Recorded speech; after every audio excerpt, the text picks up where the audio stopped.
Deus seja louvado. O título desta mensagem: nunca esqueça da graça de Deus.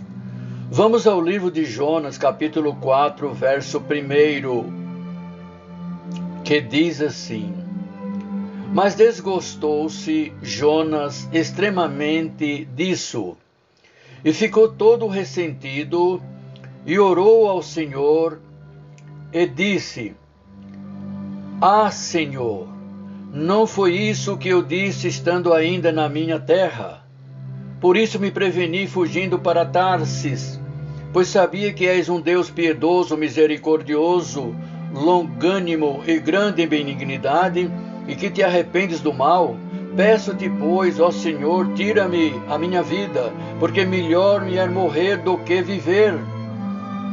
E disse o Senhor: É razoável esse teu ressentimento?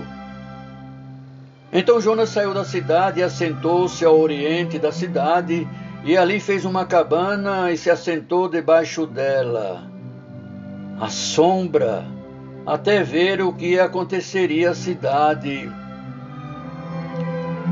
Prezado e querido irmão, com essa palavra, ou com esta mensagem, aprendemos algumas coisas muito importantes. Por exemplo, o que acontece quando nós nos esquecemos da graça que recebemos através do Evangelho de Jesus Cristo. E como nós devemos sempre lembrar do Evangelho.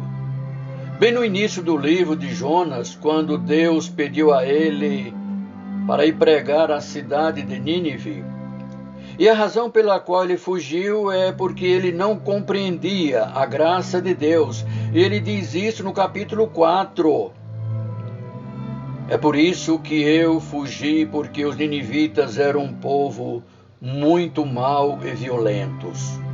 E Jonas disse para Deus: como o Senhor demonstra misericórdia e graça para com um povo assim?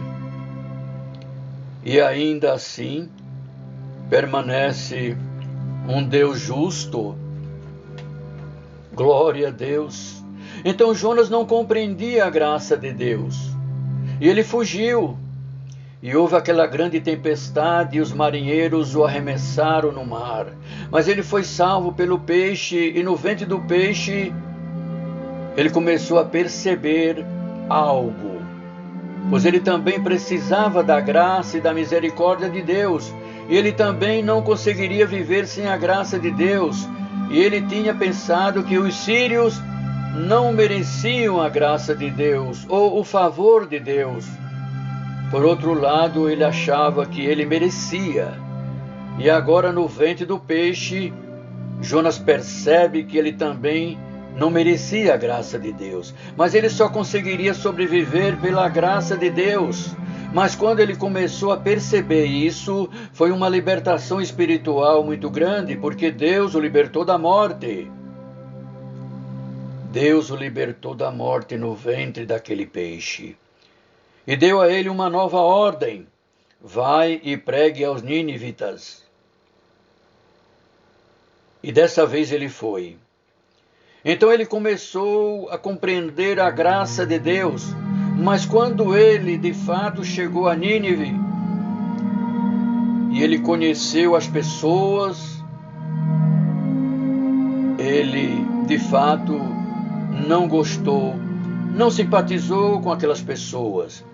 E então ele teve uma recaída. Ele ficou muito bravo quando Deus decidira a perdoar aquele povo. Ele havia começado a compreender a graça de Deus, mas agora ele havia esquecido. Olha só o primeiro ponto. Jonas é um pregador, ele é um verdadeiro profeta. E se esse profeta, pregador, pode esquecer a graça de Deus, quanto mais nós. Bendito é o nome do Senhor. E na verdade Jonas continuamente se esquece da graça recebida de Deus.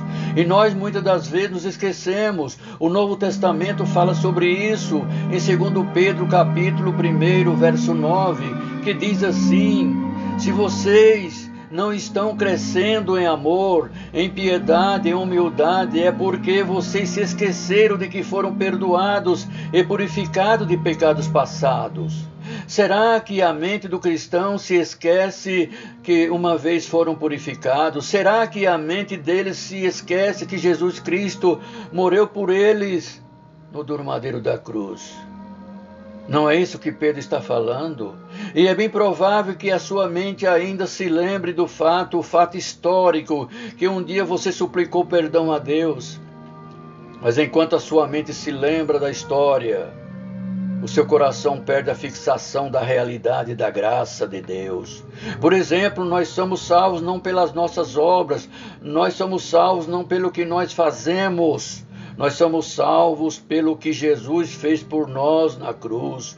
O coração do homem é enganoso, o nosso coração se esquece da graça de Deus frequentemente, e isso cria problemas enormes nas nossas vidas. A Bíblia nos diz que existem 3 tipos de pessoas no mundo e não 2 tipos de pessoas. Talvez o exemplo mais famoso é a parábola do filho pródigo. Bendito é o nome do Senhor. Então havia um pai que tinha 2 filhos, o filho mais novo e o filho mais velho. Na parábola, ambos, tanto o filho mais velho quanto o filho mais novo, nenhum dos 2 ama o pai, ambos querem o dinheiro, ou seja, a herança do pai. Eles amam o dinheiro do pai, mas eles não amam o pai. Então, eles tentam conquistar o dinheiro do pai. O filho mais novo faz isso desobedecendo o pai. Ele fala: eu não quero estar com você, eu não quero mais morar com você, então me dê a minha parte da herança para que eu possa ir embora. Mas o filho mais velho tem uma estratégia diferente. O filho mais velho fica em casa, obedece o seu pai completamente e aparentemente é um filho muito bom. Mas nós percebemos que ele fez isso para que ele pudesse ganhar o dinheiro do pai. Ele estava obedecendo o pai para que ele lhe desse, ou para que ele pudesse ganhar algo dele. Então aqui você consegue perceber o ponto do ensinamento de Jesus. Existem 2 maneiras de se tornar o próprio Salvador. Existem 2 maneiras de se salvar a si mesmo: sendo muito mau e a outra sendo muito religioso ou muito bom, mas fazendo de tal maneira que Deus lhe devesse alguma coisa. Deus deve a você e por isso Ele tem que te levar para o céu. Ele deve a você e por isso Ele tem que ouvir as suas orações. Mas você muitas vezes não consegue perceber. Glórias a Deus, que você é simplesmente uma pessoa religiosa que está obedecendo, achando que assim você vai conseguir controlar Deus e é assim que vai ter que se salvar. Veja bem, se você age assim, Jesus pode até ser seu herói, ele pode até ser seu exemplo, mas ele não é o seu salvador. Você estará tentando se salvar usando o seu próprio poder.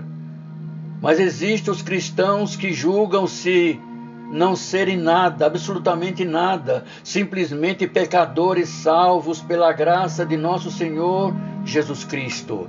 Em Romanos 3:4, você encontra o que significa ser um verdadeiro cristão. Nós não somos salvos pelas nossas boas obras, nós não somos salvos pelas boas obras, mas nós somos salvos pelas boas obras de Jesus Cristo. Romanos 4:5 diz: nós éramos ímpios quando Ele nos justificou, nós somos salvos pela pura graça de Deus. Nós nunca devemos olhar para as pessoas e nos sentir superiores a elas, a quem quer que seja. Pois as pessoas que se acham boas, elas são as pessoas mais erradas, e as pessoas que sabem que as suas obras E as pessoas que sabem que não são boas, mas sabem que Jesus demonstra graça, essas são aquelas que estão numa relação correta com Deus. O cristão sabe que ninguém merece misericórdia, mas todo ser humano pode recebê-la por meio de Jesus Cristo. No livro de Jonas, na primeira metade do livro, quando ele está fugindo de Deus, ele é muito semelhante ao filho mais novo, na parábola do filho pródigo. Mas na segunda metade do livro de Jonas, ele obedece a Deus, ele vai até Nínive e prega, e aí ele fica com tanta raiva do povo que Deus tinha acabado de perdoar, e ele age exatamente como o filho mais velho na parábola do filho pródigo. Ele não aceita quando Deus é gracioso com as pessoas. Vamos perceber algo sobre os irmãos mais velhos. Pessoas religiosas e moralistas que não se lembram da graça que recebeu de Deus.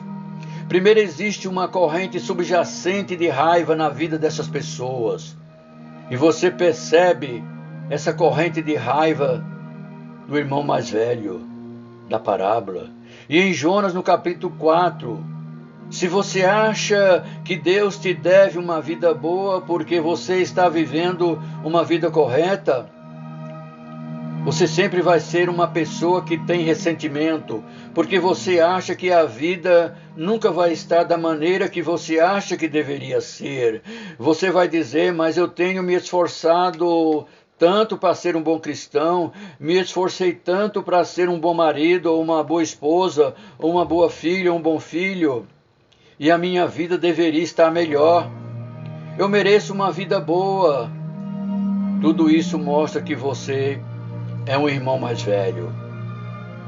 Isso mostra que você se esqueceu do evangelho da graça.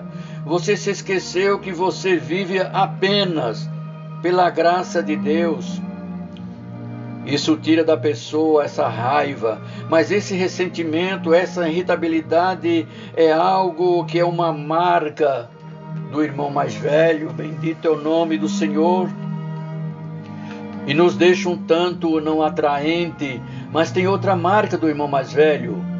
É uma outra marca terrível, é que eles não conseguem perdoar. Perceba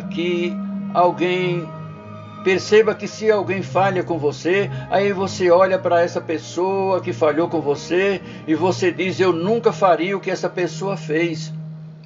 E se você não se percebe como um pecador de fato, você não consegue perdoar. Porque você não consegue perdoar alguém se você se sentir superior a esta pessoa. Em outras palavras, se você não consegue perdoar, significa que você não consegue perceber que você é um pecador e que vive por misericórdia e o perdão de Deus. Então você não é simplesmente uma pessoa que vive ressentida contra Deus. Você também fica muito rabugenta com relação aos outros.